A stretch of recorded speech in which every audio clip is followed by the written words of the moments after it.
Siamo con Patrick Porco per una gara oggi un po' deludente. Sono state 3 manche molto tirate oggi. Molto tirate, la pista era abbastanza bella, le partenze sono andate abbastanza bene, è mancato il ritmo e resistenza. Nell'ultima gara del campionato di FMI, allenamenti non ne hai più fatto?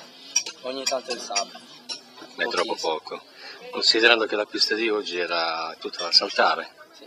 Abbastanza. Come hai trovato il terreno nonostante queste abbondanti piogge? Il terreno era abbastanza bene, in qualche punto era un po' viscida, ma il terreno era abbastanza buono. Patrick, ti trovi bene in queste piste chiamiamole indoor, piccole? Sì, abbastanza bene. È un ritmo molto forse in alto? Sì, ci sono curve, controcurve, saltini. Salto a ripetizione? Salto a ripetizione, comunque bella pista. Si stanca che è lunga e molti salti. La prossima stagione, come sarà? Speriamo che vada abbastanza bene, senza cadute, senza piccoli problemi. La moto che utilizzerai? Sempre KTM. Sempre KTM. Il motoclub è sempre il Centauro. Centauro.